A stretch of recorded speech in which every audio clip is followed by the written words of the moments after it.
Good morning and welcome to Member Focus Monday. I'm Christina Schaefer, Director of Social Media for HAR, and I'm happy to be joined this morning by Tina Wilcher, who has many titles, which we'll talk about today, but I know her best as an instructor for HAR, Texas Realtors, and NAR. So welcome to the program, Tina. Thank you, Christina. I appreciate the invitation. Absolutely. We're so excited to discuss everything with you today because, as we both know, we're going through a changing market and things are different. They look different now than they did 2 years ago. And that might be difficult for agents to navigate, managers, brokers, and you have advice for everyone. So we're really excited to hear from you today. Thank you. Thank you. I appreciate it. Thank you. So I'm sure many people tuning in today have probably taken a class from you at some point, but if you could introduce yourself to the audience, who you are and what you do. Yeah, gladly. My name is Tina Wilcher, as Christina mentioned. I have been a realtor for about 19 years now. I also am highly involved in the teaching and education side of it. As you mentioned, I do teach for HAR, for Texas Realtors, and for NAR designation courses. I am a PRLP graduate, class of 2014. Whoop, whoop, gotta give shouts out. And I'm just excited about this industry. There's so much going on in it right now, Christina, that it's like, whoa, take a moment. Let me figure this out. So I'm Tina Wilcher and just excited to be here today. And you've been involved, you said you've been in real estate for 19 years. You've been involved as a volunteer for many years as well. Yes. Yeah, Yes. so what inspired you to get involved? To be honest, Christine, I wasn't making a lot of money when I first got involved. So I was like, what do I do? Right. And also, I'm a person who anything that I am going to take on, I'm going to give my all to it. And I want to be in the inner workings of things. Right. I want to be on the decision making side. So I came back into this business full time. At that time, I got involved in the Texas Realtors Leadership Program. And honestly, that is what really prompted me to get heavily involved in my association with education and in the community, because the TRLP, which is Texas Realtors Leadership Program, is a dynamic program that teaches you how to be a leader in this industry. And again, if I go into something, if I'm going to be a part of it, I want to be all in. So I got training from HAR, from Texas Realtors, on what the expectations were for leadership. Really got trained on that, right? And what my role would be in so many different aspects of this business. So that's kind of what prompted me to get involved. I just like being in the know. I want to know what's going on before it hits the news, if that makes sense. Yeah, makes perfect sense. Well, let's get into it because, as I mentioned earlier, the market has been changing. It seems that both realtors and consumers have many questions about the market and where it stands. So, how do you recommend that realtors stay informed about the market? And how do they discuss it with clients and customers? What should they say when they're speaking to potential buyers and sellers? Great question. They need to know what's going on, and that means that they have to be involved, Christina. They have to network. They have to read the news, right? Really get on some podcasts, listen to blogs, get with your mentor, get with your broker, have daily conversations about what's happening, because real estate affects all aspects of this world, right? And all aspects of the world are affected by real estate. So you need to know what's going on in the industry, not just on a local level, but on a state level, on a national level, on an international level. Because when you know those things, you're going to have buyers and sellers that come from just about everywhere. And they're going to talk about some stuff and you're going to be like, well, I've never heard of this before. But if you can get in on those conversations, really, when your clients ask you what's going on with the market, don't just say it's good, because I'm the kind of person that says, well, what's good about it, right? So you want to be able to tell them the goods, the bads, and the differences of what's going on from then and before. And I know that that can be difficult for some agents because HAR has roughly about 50,000 members. Am I correct? Texas Realtors has about 157,000 members. So when you think about that and you put it in the numbers, 25% of those people are new. So that means that they've just got licensed in the last 2 years. The only market they have saw is the COVID market. And that was very unprecedented. That does not normally happen. So you have to really have an understanding of what's happening now, what's happened before, and even look at the outcome and, what the economists have to say about what's going to happen, because people are concerned about it. And that either increases our buying cycle or decreases our buying cycles. Very good. Thank you. And I just want to mention for our audience, HAR releases weekly, monthly, quarterly reports on different things, affordability, a snapshot of just the weekly. We also have rental updates that we're putting out. So I'm sure we can share a link in the comments, but I would encourage people to stay up to date with the reports that we're putting out so that you can decipher the numbers and can speak to that when you're speaking with a client or customer.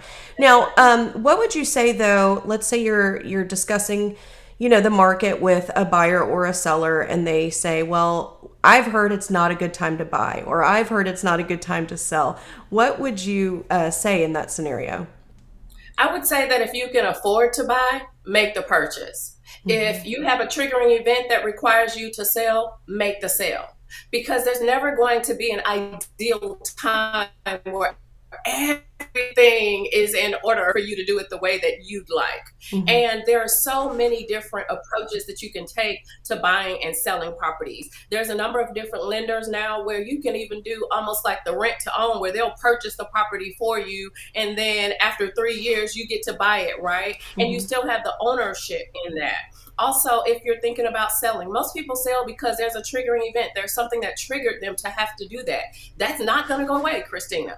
And so therefore, you have to really think about, is this going to be a good time for me? And I want also for people to not to consider the numbers, because it's not just all about the numbers. Interest rates are going to change. Pricing is going to change. All that stuff is going to go up and down. It's going to be dependent on each person's individual situation. And when it comes to realtors, we're going to have to advise them based on their situation and not everything that's going on. Because having been in this business almost 20 years, I can tell you that I've never had two of the same transactions. They've never been the same. And when people say, well, this happened to my brother and this happened to my aunt, that's cool, but it may not happen to you. Well, what will happen to me? We don't know until we get in it. But if you work with a trusted professional, right? One who has education, one who's highly involved, one who's investing in their industry, then they will navigate you through the process. So maybe some of those issues that other people had, you may never experience them.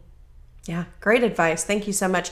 If you have questions for Tina, please type those into the comments and we'll get to as many questions as we can. I have a question for you because I know that you teach a wide variety of classes, but you are also a pro at marketing. So how important is it for realtors when they're getting into the business or maybe getting back into the business or whatever the case may be? How important is it for them to have a niche market?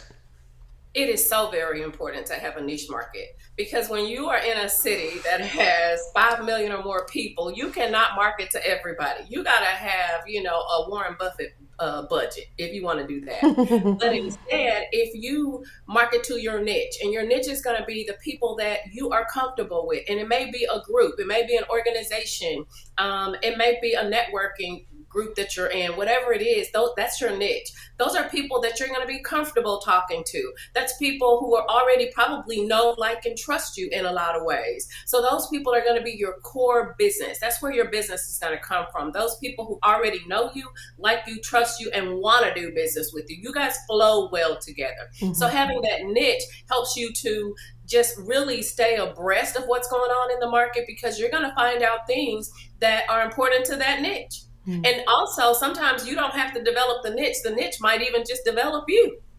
So there's a lot of ways to develop the niche, but it's very important because the majority of a realtor's business is going to come from their niche. And that's the people that they are comfortable working with. That's where they know all the information they can provide for them.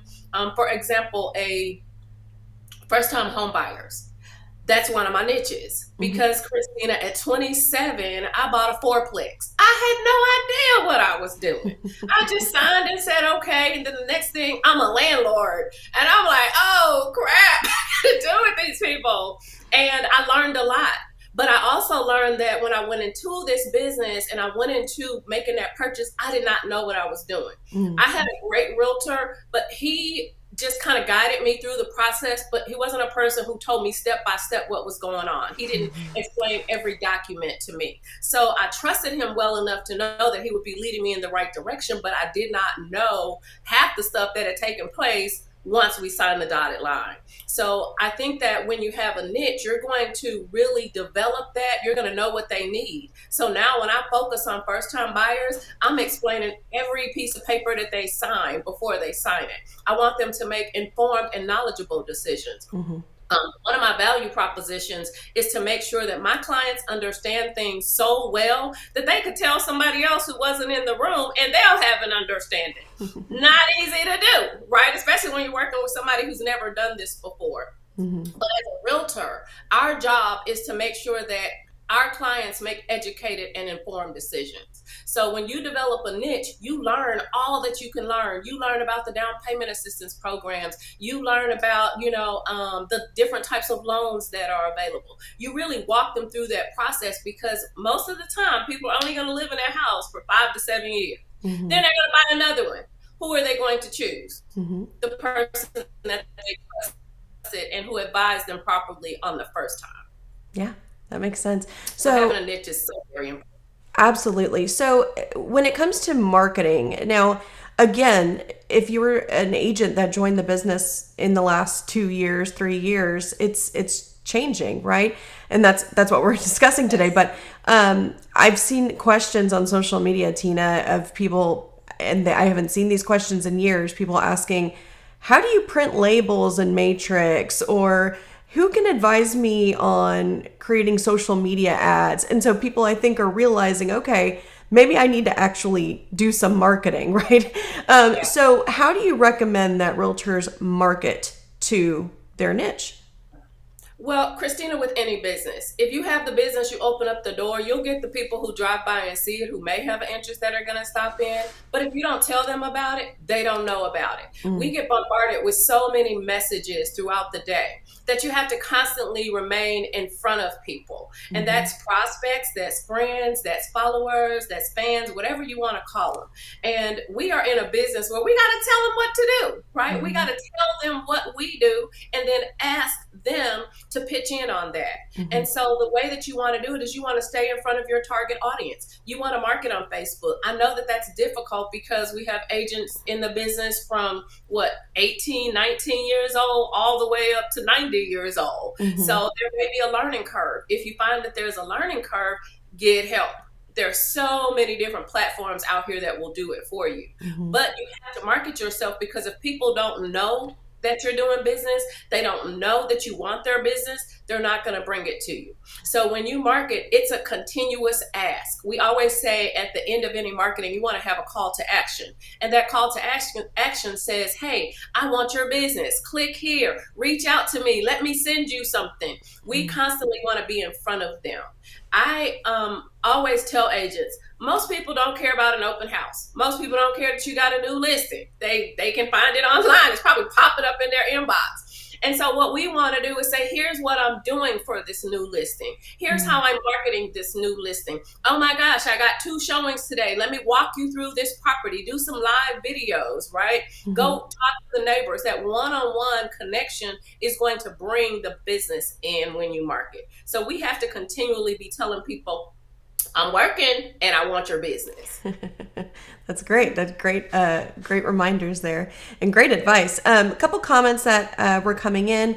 You mentioned the Texas Realtors Leadership Program. They did post a link because they are currently accepting applications. And just a comment here from Rhonda Power. She said, in a market like this, standing out as a leader can really make the difference. So, and she said, get those applications in for the leadership program. So anybody tuning in today, if you're interested in the leadership program, you can definitely check out that application. Rhonda also made another comment that she loves that value proposition about empowering your clients with valuable information that they can share with others. She said it's similar to one of mine, capturing my last name. Knowledge is power. I like that, Rhonda. Way to go. Absolutely. We had a question come in from Colin, and I don't know if you are aware of this, but maybe you can just from your personal experience share. Colin just asked, how's the availability of home inspectors in this market? I know at one point in 2020 and 2021, it seemed like there were not enough inspectors. Mhm. We just couldn't keep up. So I don't know if you're aware of the availability of home inspectors in this market. I'm not finding any problems with getting my homes inspected and my clients because I have a trusted vendor provider list. And on that trusted vendor provider list, Christina, I have vetted 3 inspectors, 3 companies that are amazing in this market, right? Mm-hmm. And I don't have a problem with my clients getting inspections. One of the things with inspectors, I think that we should start giving our clients homework assignments. And one homework assignment might be to have them to reach out to the inspectors even before they get in contract. Have a conversation with that company. Say, hey, this is what I'm looking at. This is the side of town. How quickly can I get on your schedule, right? How quickly would I get the report back? Really start having those conversations before the need arises, and then we don't run into the problems of I'm missing my option because I can't find an inspector. So have those people already on a trusted vendor provider list up front, and if you develop a relationship, even if there's a problem in the market, they'll put you first. Excellent. Thank you. So we've given some great advice, I think, for agents, but let's talk a little bit about brokers and managers, because I'm sure we have brokers and managers tuning in as well. What would you recommend they do in this changing market? How can they support their agents? Very good question. I would say that brokers and managers should take a more hands-on approach. As realtors, we're independent contractors. So you'll find some brokers who say, well, I can't make them do this. You can't make them, but you can offer it. And if they're interested in growing their business, they'll participate. And I also feel if brokers could be a little bit more hands-on when you find that, just randomly sometimes pick contracts and go through those. And if they're not right, train them on those. Provide mentorship opportunities so that when they come into the brokerage, they don't feel so alone. They don't feel like, oh my gosh, I'm out here by myself. Because a lot of people came from very structured work environments where someone said, do this and this and this and this, and then clock out at 5 and you can start over tomorrow. We don't have that in our business. So even the training on the soft skills, right? How to have a conversation with someone. Just answering your phone is something that brokers need to maybe even talk to their agents about more, because those simple soft skills can help them to increase their business. Really have a sit down with them, develop a business plan. One of the things my brokerage did in October is we brought everybody in. They served us lunch. Food is always a good incentive for realtors. They served us lunch, and we spent 4 hours just working on our business plan. And then we have a professional development trainer who then followed up on those business plans. And then we have continuous meetings with him to talk about how are you progressing on this plan and what is your plan. So then when you have accountability, so if brokers could create maybe accountability partners in their brokerages where they say, hey, if you've been in this business for 20 years, this person's been in business for a year or two, can you mentor them? Or can you give them some guidance? Can they shadow you? I remember I sometimes take things for granted because I've been in the business for so long, and I was telling a new agent, okay, go ahead, schedule these showings and then let me know how it goes and da-da-da. And she's like, how do you schedule a showing? And I'm like, oh my gosh, something that simple. I forgot to train her on it because, again, this is not something that she's been doing in her everyday life, right? And so really taking the time to say, what is it that you need, and finding a way to provide that for them. Excellent advice. And people are agreeing with me because I see a bunch of people saying great content, great information, so they're appreciating it. If you have any questions for Tina, please type those in and we will get to as many as we can. So Tina, I know, again, you've taught for HAR, for TR, for NAR, but I know that you have, of course, the softest spot for HAR, right? And I know that you're an advocate of HAR and the platinum tools and things like that. So what are a few HAR tools that you think would benefit our members that they should be using right now in this changing market? The whole gamut, Christina. The whole gamut. Because if we had to purchase these tools on our own, they would cost us thousands of dollars, right? And for $100 and something, we get 50 tools that we can use to grow our business. I'm going to say to agents, find the ones that would help you grow your business and use them on a consistent basis. I like the market insight. I love market insight because what market insight does is I'm able to say, okay, my clients focus on this area, buyer side or seller side. So every week they get an update of properties that came on the market, moved off the market, what the spread was in terms of the sale. They get a lot of good details about it. So they stay abreast. So that again keeps me in front of them. Mm-hmm. I also love client experience ratings because what's the best pat on the back that we can get? From somebody else. And people want to know not what Tina has to say about herself, but what does everybody else have to say? Mm-hmm. So client experience ratings, ratings and reviews, recommendations, those are all things that we can get through our platinum tools. We should be using those. I also like the virtual office website. There are so many tools that HAR has that I think that for the different clients that you have, find what your niche is and then use those tools accordingly. I also love our HAR app. I will have to say that it is the most amazing app in the world. I'm a member of another association in another state, and what we have in Houston doesn't even compare to what others have. So when you have those tools at your fingertips, they're all great tools, but they only work if people use them. Right? So we got to get in the habit of incorporating those tools into our business. So client experience ratings, the HAR app, I absolutely love it. Market insight, all great tools, highly recommend. Excellent. And I know you're also a fan of blogging, and you were actually telling me a story last week about a blog you wrote. Will you share that story? Yes, I will. So blogging, I love to write. I got 10 million journals all around my house because I love to write. And not everybody does. But I decided to write a blog because I was on the HAR community page not so long ago. And this is where the public and consumers can ask questions. And there were a lot of people asking questions about Section 8. And so I did the research, all the research that I could find, and I wrote a blog about it. And this was, I believe, in 2020, not sure exactly when. So I wrote the blog and I talked about Section 8. I talked about the housing vouchers, and I also talked about how you can use those housing vouchers to make a home purchase. And here's how you go about doing that. Christina, from 2020 to yesterday, I have received over 250 leads, okay? This is not just people reading the blog. These are people picking up my phone, picking up their phone, calling me saying, hey, I saw your blog, can you help me? It appears as one of the top blog searches when people search for Section 8 or Houston Housing Authority in Houston, Texas. It also appears on the Houston Housing Authority's website and who knows where else. And so what I'm saying to you is get the word out there and educate people. So use the blogs that HAR has. And that's where I wrote it on. I wrote it right on my HAR blog. I wrote about the hell of moving, right? Get help. And that it got a lot of attention. So really, if you can write and educate people on things, let them know about something that they don't know. Keywords was very important in that blog because I use the keywords for what people search for when they look for Houston Housing or Section 8, things like that. So using that blog is like one of the best things that's happened for me, right? And I get those phone calls in. I get those phone calls in from people who say, I need help. I don't know where else to go. Can you help me? And I always ask, where did you hear about it? On the website. What website? They never know, but it's always online. So really take a look at that HAR Platinum tool with the blogs and get to writing. And if you're uncomfortable with writing, I'm going to say, find some other articles and source them. Right? If you find something that people are asking about on a continuous basis, put it in a blog.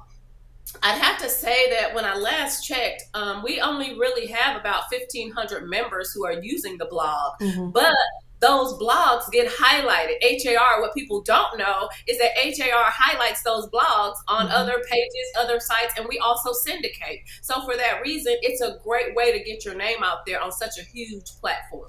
Absolutely. Thank you so much, Tina. And Rebecca had asked, what is the blog site? But we did share a direct link. It's in all of the tools that Tina mentioned are in the members only portal. And it was the HAR blog that you were using for that. So we love to hear it. And of course, we love to hear about all those leads. So that's very exciting. We had a couple questions come in for you, Tina. Jenny was asking, how important, can you please address how important it is for realtors to network with other realtors? Oh my gosh, I think that's so very important. When I came into this business, let me just say, Christina, I moved to Houston. I only knew 3 people. Okay. I know my aunt, her husband, and her daughter. That's it. I didn't know anybody else. Now I know thousands and thousands of people, and most of them are realtors. And that is through networking, that is through getting involved. I'm very involved in this industry. I'm a TreePack trustee. I am a major investor. I'm a President Circle member. I'm going to, I think we're going to Mexico this year. So all these things, I know about what's going on in real estate through other realtors. Other realtors are going to inform you, educate you. We also have such a big platform to work on. So HAR offers opportunities for members to communicate with each other. Right, and ask questions. There's also area networking meetings. I think there's about 8 or 9 of them now. So go to those area networking meetings, and when you talk to other realtors, they're going to give you the lowdown and the dirty on what's going on, right? They do not keep you confused. Also, I use my realtor partners because if I need someone in the Woodlands who's a plumber, I'm not going to send them a Fort Bend person. Okay, I'm not going to send them that company, but I'm going to ask one of my realtor friends in the Woodlands, hey, who do you know who's a good plumber in that area? And they're going to share that with me. When something's going on in the market, they're going to tell me what's happening. I think that realtors should definitely be networking with other realtors and out of their state, not just in Houston, not just in Texas, and out of the state. Excellent. Thank you so much. And Jenny also said, thank you. Another, Felita asked, what kind of social media marketing does Tina do in her business? Oh my gosh, my favorite are videos. I love videos, Christina. And it takes a while to get used to them, but I think that if people can start doing videos, it'll make a difference in their business. And when I say videos, I'm not saying, hey, I'm doing an open house, come walk around this house with me. I'm saying, no, here's what's going on in the community. Here's what just happened in DC that's going to affect Texas, okay? I like to do videos because people spend more time watching videos than anything else. And so if you can incorporate videos, if you can incorporate blogging, if you can really stay in front of your clients and find out what that niche is. Also, develop some groups on Facebook. So if you have first-time buyers, you got people moving to Texas buyers, right? You got sellers who are going to be moving up, or maybe people who are estate planning. Go ahead and prepare those groups so that you can have open conversation and the information is going to be specific to what their needs are. So I think it's very important that if you're going to market, you need to market on social media, market to your sphere of influence. Also, market one-on-one to people. I created what's called a top 50 list, Christina. And on that top 50 list, I have 50 people that I target. And I've been targeting these people for 1.5 years. And I won't say who they are because they're probably like, what, I'm on your list? They already know, I'm sure. But those 50 people, I market to them directly as well. When I hear about things that meet their needs, I'll let them know. If I see an article that talks about something that we had a conversation about, I'll share that with them. I send them consistent videos on what's going on in the market. Let's have a conversation. You talked about the market updates that HAR has. I send those to them on a monthly basis, right? They come out usually between the 10th and 11th of the month at 9:15 a.m. I already know the time. And so I'm sending it out to those people. I'm saying, hey, here's what's happening. Also, when I get testimonials from other clients, when I hear about things that different businesses are doing, I'm going to share that with them. So you're going to have to find out when it comes to marketing, where's your niche? Where are they? Are they on social media? Are they on LinkedIn, right? Are they just reading the newspaper? What is your niche and how do you get in front of them? That's where you market. Great. Excellent thing just came in. Tremaine just said, and I know you know Tremaine Chapman Rose. Yes. She said, good information. I'm on my second page of notes. So in 28 minutes, she's got 2 pages of notes. That's excellent. A few people were asking about the area networking meetings, and we did share, a few people actually shared links where you can see the full calendar of area networking meetings. As Tina mentioned, they are all over Houston surrounding areas. So there's one in your area, guaranteed. Yeah. So be sure to check those out. Let's talk about it real quick, what they can expect from those area networking meetings, Christina. I went to one in Fort Bend, and I don't know exactly when it was, but they had all the superintendents right, of the area schools. I also went to one where they had the mayors for the surrounding county. I've gone where they've had the county judges. So it's really good to go to those networking meetings because the information is going to be focused to that area. So if you're on the north side, you may not want to come to Southwest Houston because it may not be as relevant to you. But you're also going to be over there in the midst of people who know about it, who can connect you with other people, and who you can stay connected with so that you have an understanding of what's going on in that market. Because when people ask what's going on in the market, I always say where. What specialization are you looking at? Because you don't want to know what's going on in Southwest Houston if you're in Willis. You really don't care.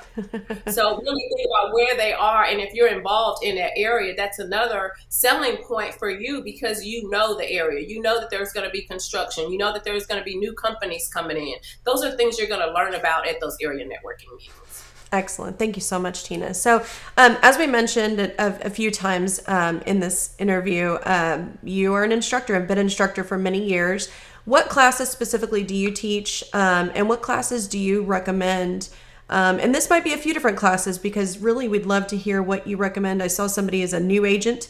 So anywhere from new agent to broker manager level, what classes would you recommend? New agents, let's start there. Realtor launch. And Christina, that's, something that's near and dear to my heart because I, and about 4 other people developed that course, if you remember, some years back. And Rita charged us with coming up with a 1-day course that helped them. And we said, no way, they can't do it in 1 day. And so we developed Realtor Launch, which is a 4-day course. Buyers 1 day, sellers another day, branding and marketing are the other 2 days, technology. And that's a way for new agents to really jumpstart their career. If they want to know what it is they should be doing on a daily basis, how do they even have conversations? How do they do showings? Which lockboxes do I use? That's a class where new or returning agents are going to get the most bang for their buck. And that is because they're going to get taught the basics from beginning to end in all these different specializations, right? So that's going to be for new agents. For experienced agents, I highly recommend that they take designation courses because people don't always know what those letters behind your name mean, but they know that you got additional education. Also, people who have designations, they earn 30 to 40% more than those people who don't, simply because of the perception that you know more. So I want a qualified agent. I think I have maybe 10 designations, and each year my goal is to gain another one. And so I'm looking at a couple new ones this year.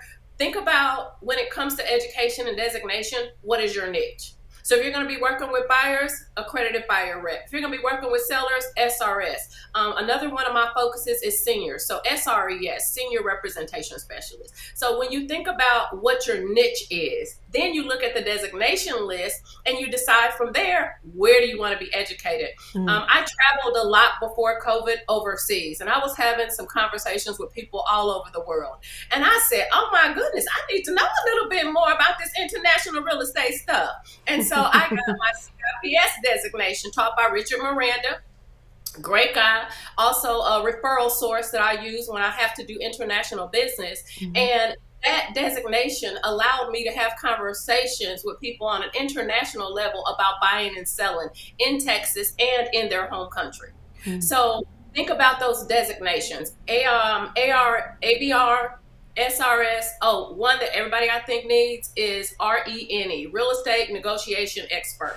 Because one of the things that our contract says is that we have to negotiate. Not everybody's very good at negotiating. And I came from a sales background. I sold radio advertising for about 15 years. And so every day, all day, I was negotiating. So if we have a person who's not very good at negotiation, who comes up against an excellent negotiator, the excellent negotiator's client is probably going to get everything they want, and then the other one's going to be a little disappointed. So RENE, Real Estate Negotiation Expert. And I actually have that class coming up with HAR next month. So if you go on the har.com/edu website, there's a tab that says designations. And they have roughly about 75, 80 designations that are listed there. And they also tell you how many members have earned the designation. And some of the designations are going to require a renewal. Some of them you're going to have to join something. But most of them, once you get that designation and start doing the work, they pay off for themselves. Great. Thank you so much. one of our staff, Teresa Murphy, just shared in the comments as well. You mentioned Realtor Launch. You can use code LAUNCH 2023 to save $50 on Realtor Launch. So I like excellent. that. We love some savings. Yes, we do. Zane asked a question. How important is it to have knowledge of different types of loans that your clients can qualify for? I'm sure you have advice there. I also do want to mention that in Matrix there is a down payment resource program in there. But how important is it to have that knowledge, Tina? Oh, so very important. And we need to have different lenders that we send them to. We need to have broker lenders, right? We need to have commercial lenders. We need to have lenders who are going to meet the needs of your clients. What we understand about lenders is they all have different loan products. So if you go to a bank lender such as Chase, they're only going to offer you Chase products. If you go to a broker, mortgage broker, they have a plethora of loans that they can offer you. So what I highly recommend is that you get to know your client, right? And we don't have to know everything about the lending process because that's not our specialization, but you need to have a conversation with them so that you know who to direct them to. You also need to understand that I had a client who's coming from Louisiana, and she said, well, I'm going to find a lender here in Louisiana. I said, no, please don't.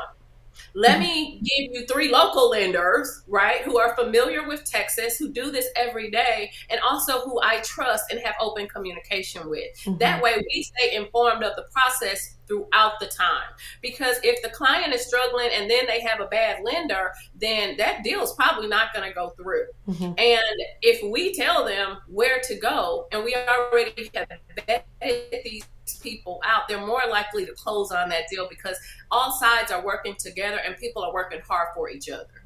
So I think it's very, very important that you have an understanding of the loan types that are available, that you keep up with the interest rates, and that you know what your clients' needs are so that you can refer them to the correct lenders. Not every lender does everything. I have a friend who's a lender and he doesn't like down payment assistance programs. So I don't send my clients who need that to him, but everybody else, he's great, right? So really think about what that lender specialization is and what your clients' needs are and develop that relationship. Excellent. Excellent. Felita asked, is there a designation or training specific to working with millennials? I don't know about that. I'm not a millennial, so I don't know. But I do know that there's YPN, right? So with YPN, I would recommend that Felita get involved with YPN. And most of those people in YPN, I think, are under 40. I don't know where millennial age stops at, but YPN is for people under 40. And YPN, I know Samantha runs that group and does a great job with it. They're very highly involved, not just on a local level, but state level and a national level. So I would say look at YPN and they can probably give her some direction on if there's any designations for millennials. Excellent.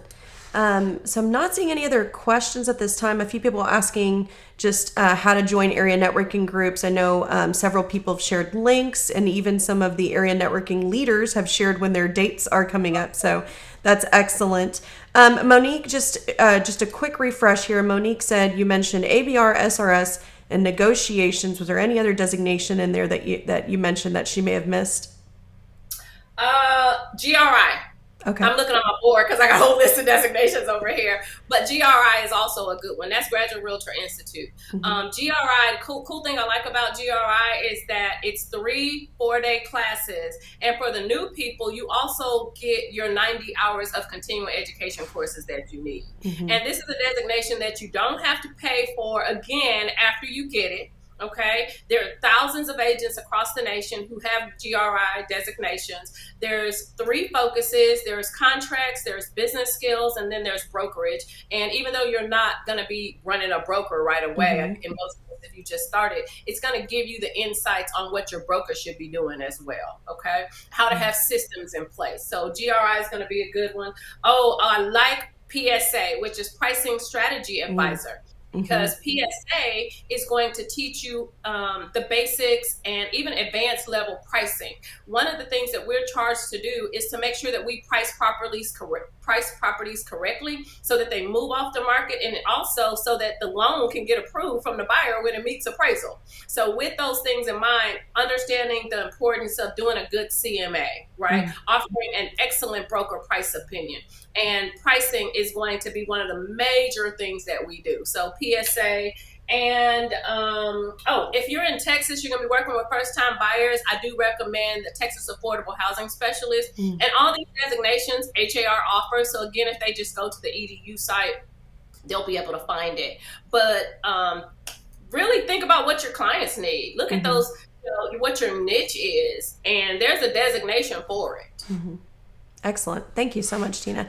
Well, you have shared so much great information. A lot of our members are thanking you in the comments. Is there anything else that you want to share with our members today?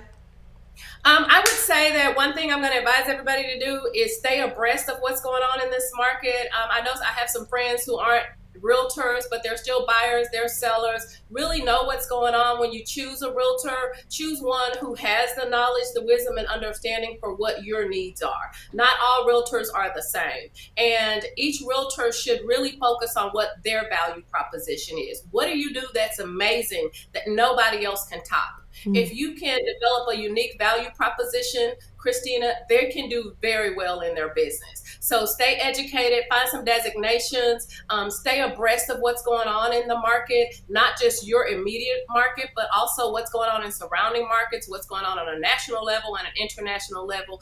And don't give up. Don't give up on it. Keep working forward. Excellent. Thank you so much, Tina. I do want to let everyone know that if you enjoyed this last little bit where we were talking about classes, you're really going to enjoy next week. We're going to be joined by Rita Blevins, HAR's Director of Professional Development. She is going to really dive into some of the classes that you need right now, as well as some networking opportunities, which we also mentioned was great for members to do. So be sure to tune in next Monday at 9 a.m. to hear from her. Again, Tina, thank you for your time. The thank yous are flooding in right now. They loved what you had to share today, and they love your energy. Awesome. Thank you. And I don't drink coffee, so what you see is what you get. There you go. Well, that is it for this Member Focus Monday. We'll see you back next week at 9 a.m. Have a great week, everyone. Bye-bye. Have a great day. Bye-bye.